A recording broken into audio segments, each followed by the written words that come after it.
So it's spooky season, and you want to get your hands on a Shiny Giratina. Satan, as some would call him, to celebrate the more sinister vibes of October. But you keep losing.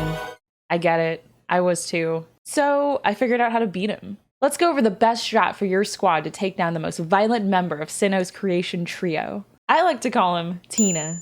Tina is Ghost Dragon type. That's a really cool, unique typing, since he resists 6 types and is immune to normal and fighting moves.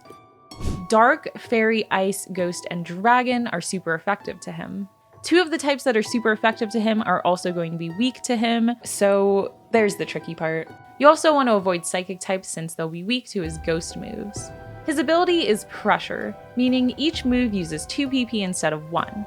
So be sure to use your super effective moves sparingly until you get to Tina, otherwise you'll be useless and your teammates will probably not be too happy with you.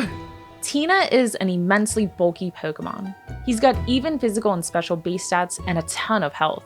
His moveset in DAs is Dragon Claw, Scary Face, Shadow Ball, and Ancient Power, with his 5th move is Shadow Claw.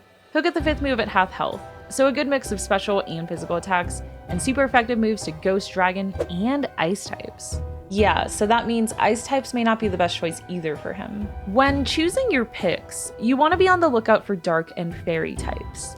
Ice, Ghost, and Dragon are also an option, but keep in mind they'll also be weak to Tina unless they have a dual type that resists. I did the homework for you. These are the only 3 mons in DAs that do. If you get really unlucky and only pull Ghost Dragon Ice types, definitely take some of them and reassess who you'll keep once you see your path.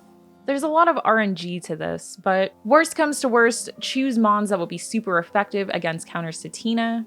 Just remember that you'll probably need to switch these mons. One more extra tricky factor, since naturally the devil has so many tricks up his sleeve, is that Fairy is super effective to Dark and Dragon. Dragon is also weak to Ice, so keeping all that in mind, do your best to choose a well-rounded team. Remember your path can always be a saving grace if you get bad pulls. Let's go over a quick rundown of Dynamax Adventure rules. You get a max of 4 hearts between your entire team for the whole path, only 10 turns against each Pokemon. Berries are always a plus, and getting items can really make or break your team's strategy.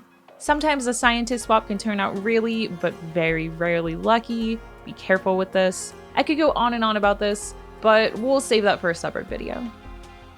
So here in our run, we get a nice assortment of Fairy and Dark moves.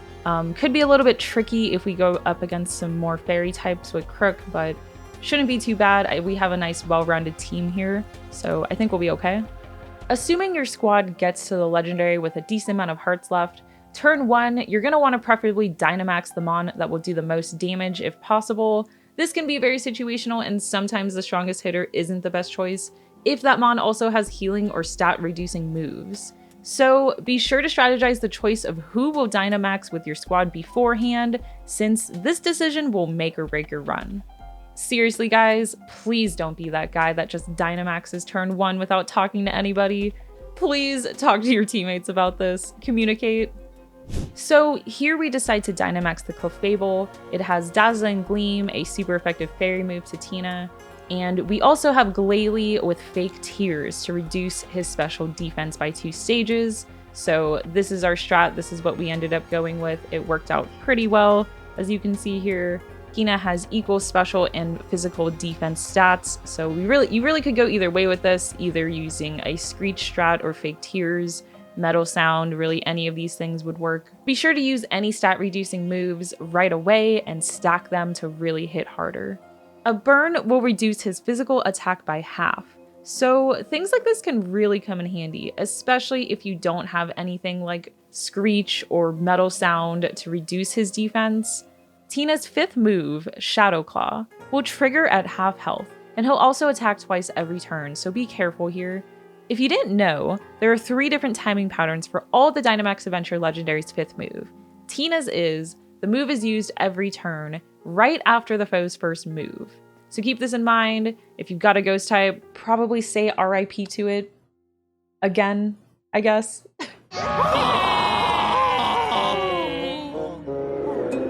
Legendaries will also wipe stats every so often, so be sure to continue using those stat reducing and increasing moves when needed, and your team should take down Tina easy peasy. So there you go. Now you can confidently hunt for your very own sparkly shiny devil and celebrate Halloween right.